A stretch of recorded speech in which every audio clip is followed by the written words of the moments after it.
And then so that's kind of 6 months on, and you kind of built up. You managed to kind of get back into World Trail Champs team again.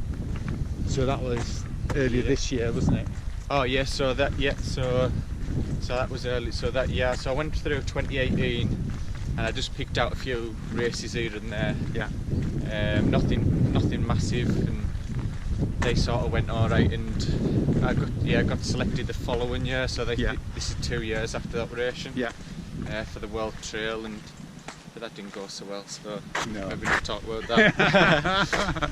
But I think it's like not every race can go well, isn't it? And I think how did you, like, you'd had the operation, you'd come back, you've managed to qualify, you've got this expectation, you know, you wanted to do well, didn't you? You wanted to do as well as you did, and it didn't go well. So how does that kind of, how do you cope with that? Do you cope well with stuff like that mentally, or do you find it hard? Or it is always hard. I mean, to turn up to such a big event like that and not run at your best, it's difficult, and I think it's more in your head than anything else. Yeah. But sometimes well, for me anyways, I like to sort of jot a few things down on a bit of paper, and it sort of brushes over it what went wrong, and you know what I could have done better, and it gets it out of my head, and that's it really for me. Yeah. And then, so within all of this, you kind of work full time as a fireman. Yeah. And at the weekend when you did your race, you were kind of in between night shifts, so you were having to kind of go to the race, get back to your night shift. How do you kind of structure your week for training and fitting in work and family life, because you've got a daughter, and so how does that kind of go? Well, I just try and do what's best for the family and fit everything around that, really. Work's something, and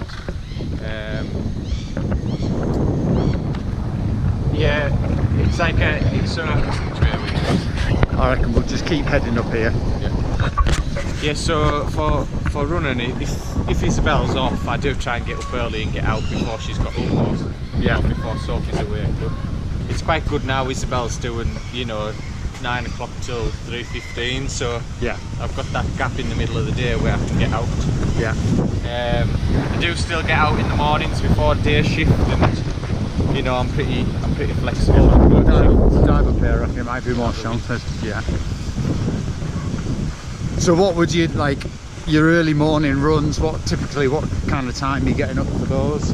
Well, I like to catch sunrise, and it's going to be a little bit more difficult now because of sunrise is getting later, but usually I've been out before work at 4 before, and I don't start work till 9.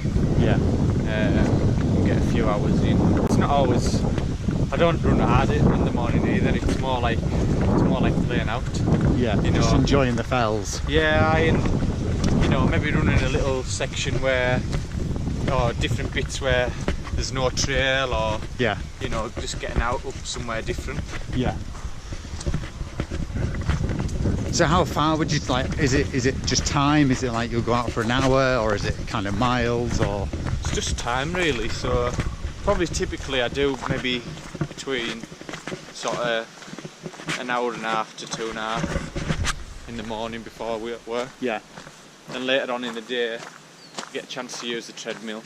And quite often I'll do some sort of speed session on there. Right. Okay. I think it's really good just to help with the turn of your legs. And then later on in the day again, I mean before we finish, we do get time to use the gym. Do some core and strength work. So do you have a coach, or do you do it all yourself? Just do it all myself. And would you say it's like a structured training, or is it kind of fluid based on kind of how you feel, or? It's more on how I feel, and quite often if I do run too hard on one session and I've got another session planned for a couple of days later and I don't feel so good, I'll either sort of scale it down a little bit, not run as hard or as far, or maybe just miss it altogether. There's no point sort of putting any more stress on if you're a bit tired, like. Yeah. And you also did a bit of roads in between your comeback as well, didn't you? You kind of did your first road half marathon. Oh, did I? Forgot about that. But that was the North Lakes. That was Mark's race, wasn't it? January. Yeah. I forgot about that. So it was a PB. Yeah. But do you find that kind of mixing that speed? Do you enjoy, like, I love running the fells and I love running, you know, downhill, uphill, whatever. But I do also enjoy every now and then just running fast. Yeah. So did you enjoy that kind of being able to actually just really push it hard on the road and not have to worry about a kind of steep climb or a... Yeah, I enjoyed it. It's hard in a different way, isn't it? Yeah. But yeah, I think it is a really good part of training, and I plan to try and do a few at the end of this year as well. I don't know what exactly yet, but I think it's important to try and include some road and cross country in. So would that be kind of half marathon type distance, or would you fancy marathon time, or? No, well, there's Don't Walk 10 coming up, and there's Brampton Carlisle 10 miler, and there's Preston 10 miler, I think, as well. All right. Okay. So I don't know yet, but I was a little bit disappointed to run a couple of seconds over 51 minutes last year. Yeah. So I'd like to just dip under 51. Yeah. So, but I don't know if I'll be as quick as I was last year, but we'll see anyway. Yeah. So coming back to kind of this weekend with the Lakes in a Day, you know, 50 miles, you kind of said, you know, probably you can count less than half a dozen or a dozen times you've run. Like, how many times have you done that kind of distance? Well, I was just having a quick chat. It's probably somewhere around 7 or 8 racing. Yeah. So, and how long ago was that? Quite a long time that you the last one. The last one I did before this was Templiers, and that was before you're off. October 2016. Right. Yeah. So fair distance. And it was always good because, like, when you first said you were going to do it, you kind of said, "Look, I just want to see how my hip goes. I want to see how it runs." But actually, you were able to really, you know, run pretty hard. In reality, to kind of break Kim's record, which was, you know, stood for 5 years. Yeah. And did you kind of like, because for us watching, I was kind of like, I'll wait up at Nether Row for you to go through there, and we kind of said at the start, you know, I'm going to go steady over the first bit and think it. You were flying up there. Yeah. But see, that's the thing, was that still you're comfortable? Do you feel you were still running very comfortably in that bit to Ambleside? Yeah. I mean, that full first section to Ambleside, you know, I was able to run most of the climb, so I think there was only one little bit what I didn't walk up the back of Blencathra. I ran with high pipe and stuff, and it felt comfortable, and I was surprised how easy it felt. But I think that's probably combined with having probably the easiest week I've had in years, to be honest. Yeah. So is that a bit of a lesson? In the past, do you think if you maybe done a bit too much in the build-up to certain races? Yeah, even last month for Glencoe Skyline, I didn't totally have an easy week, or, you know, I'm still out on the fells, and I was out, because I was up there on the Friday night, I got out on the fells then even. But yeah, it's probably down to myself. I should ease down a lot more, but I just enjoy running and getting out on the fells that much. Yeah. You know, I'd rather just be out, especially when the weather's good as well. I know, it's hard not to, isn't it? It is. So, as far as the kind of race itself, do you feel you obviously did get your pacing right, but was the times that you struggled? So to Ambleside, everything went spot on. I was a bit cold over the top of Fairfield. Yeah. But that was fine, to be honest. I got to Ambleside and I was conscious of not pushing too hard out of Ambleside because I knew it was still a long way to go. Yeah. So I did speed up a little bit, and I said to myself, I'll just slow down a little, and just keep it steady. Yeah. But in the end, I probably didn't take enough fuel or pick up enough along the route that last 20 miles. Yeah. And I think definitely the last sort of 8 miles or something, my legs were telling that I hadn't done that distance for a little while. Yeah. So And it's difficult, isn't it, because you don't get a drop bag. yeah. So normally a lot of these races you can have a drop bag, you can kind of pick up fuel, And you can't take any support. and you can, so what did you take with you? Yeah, so I carried the Mountain Fuel jellies. Yeah. And I put them into one sort of soft flask, so it made it a lot easier. You don't have to handle the rubbish and stuff. Yeah. I took the Feel Good bars. Yeah. And used raw energy fuel. Right. And then how? Because obviously you were limited with what you could carry. So Yeah. over the kind of whole, what was it? We were 8 hours 47ish. Was it 8:47? So what did you actually go through over that time? Then how many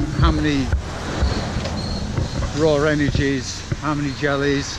So what I did with the raw energies, which is the powder, Yeah. I put it dry into the soft flask, Yeah. and I took 3 soft flasks, and I only actually filled one at the start. Yeah. So when I got to the next aid station, it was just ready to fill with water. Right. Got you. I probably used, well, there was about 6 jellies in there, Yeah. and I used 1 Feel Good bar. Yeah.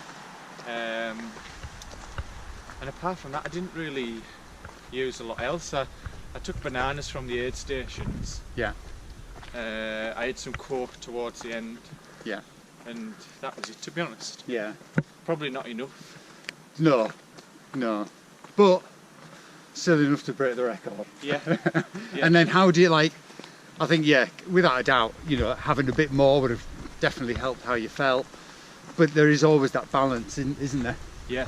Into how much you carry, if you haven't done it before, all those kind of things. So how are your legs feeling now after the race? Well, they're not too bad, to be honest. I've been out on the bike every day since, and it's the first time I've had this many days off running. So, but I mean, they were a little bit sore yesterday, but I feel a lot better today. Yeah. So I'm planning I'm going to have a little run today. Where's it going? I don't know, maybe just an hour or something. Yeah. An hour just easy on the fell. Yeah. But yeah, I'll probably take it easy for another week or so and just get back into it. Yeah. Yeah.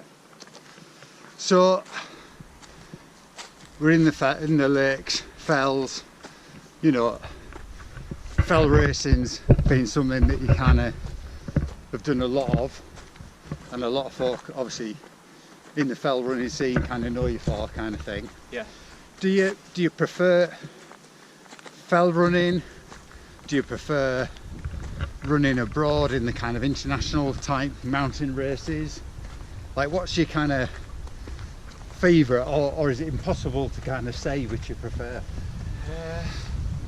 Yeah, I think it is pretty close. Yeah. It's just that not a lot of UK runners go away to race. Yeah. Well, supposed to be fair, with Andrew Douglas, as he falls over, and Sarah McCormack, both just won the World Mountain Running Cup Series, haven't they? Yeah. So I suppose that does say we do pretty well. Yeah. When we go around. John Alban, World Trail Champion. Yeah. So I suppose I've answered the question really. but I mean, it's there's a lot of, when you look at the British and English champs, for example, in the fell running, quite a lot of those runners there don't, go and do the races elsewhere. Yeah. A lot of them like to do the British and English, which is fair enough to them. Yeah. But they would do well. They do very well as well. Yeah. But it's just a bit more it's financial commitment, all that kind of stuff, isn't it? And sometimes people like doing what they're doing, so why should let's change? Yeah. And the fells are bloody brilliant. Yeah. And yeah, they are good. First part of First part of Lakes in a Day is fantastic, you know. Yeah. To Ambleside. Yeah. Yeah. And you see, I grew up Nether Row. It's a high pike. Oh, right. That's my little fell. So when I was a lad, That's where you my dad used to run up and I used to follow him, and then the days that I started getting to the top before him were always a good one. But the amount of times you got lost up bloody high pike, it's easy to go wrong up there, like. Yeah. So many paths and different ways. Yeah, you and it's go. kind of nondescript kind of stuff. Yeah. So this is not a bad little view, is it? And this is. I've been up here once before. You've only been up here once before. But the thing is, well, this is only the second little peak I've been up in 12 months. Oh, is it? Yeah. But like you can see everywhere, can't you? See all sorts of fells here. Obviously you can't see Top Skidder. So of all these fells, which is your favourite? I think down in Borrowdale Valley. Yeah. I always get drawn to Scar Fell, and despite it getting busy, but these places you can go there but nobody else goes. Yeah. And Great Gable and stuff like that. Yeah. Because you do enjoy going a bit off piste, don't you? Yeah. Scrambling and just. I think more of it's as much to avoid the tourist as it is to find Somewhere. a different route. Yeah. Yeah. So yeah, there's nothing beats being on your own. Yeah. So would you say Borrowdale Fell Race is your favourite fell race, or which is your favourite fell race?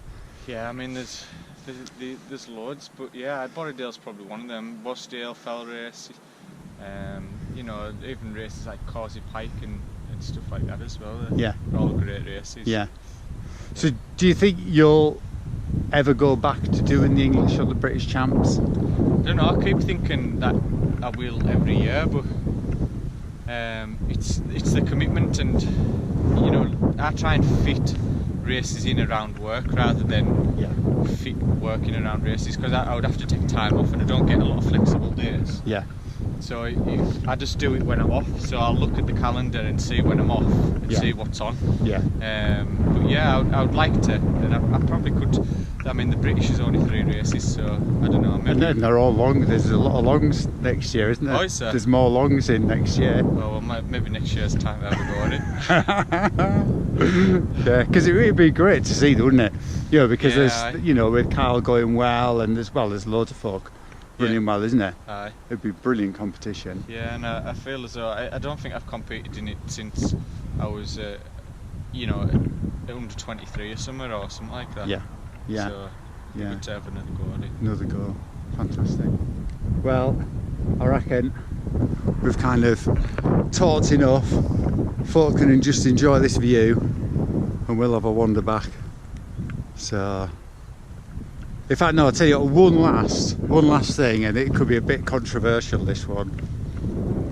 What's your thoughts? Because obviously Borrowdale Fell Race, there's a record on Borrowdale Fell Race, isn't there? Yeah. But the record was set with a different start. It's now a different kind of start to the race. So it's a different route. Do you think there should be, obviously, a different record? And obviously I don't want Billy to fall out with you, but do you think when as an example, if a race changes a route quite obviously at the start, is there a case for a new record, do you think? I think so, but you know, I do understand that our times today are not as fast as they were in the 70s or 80s or you know whatever, and I don't know why, or you know, maybe to do with the terrains, the paths and stuff. I don't know, but it is a different route. So you'd think it was a different record. You could still keep the old one, and if they ever went back to it one day. Yeah. But yeah, I mean, it doesn't bother me. Like I'm not bothered either. No, because you just run anyway. Yeah, I mean, Billy's time was amazing. Like. So. Yeah. Yeah. Aye. Yeah. No, spot on. Right. Well, I reckon that's enough. So hopefully you've enjoyed our ramblings. And if we actually make this live, we'll have to review it and see. So thank you.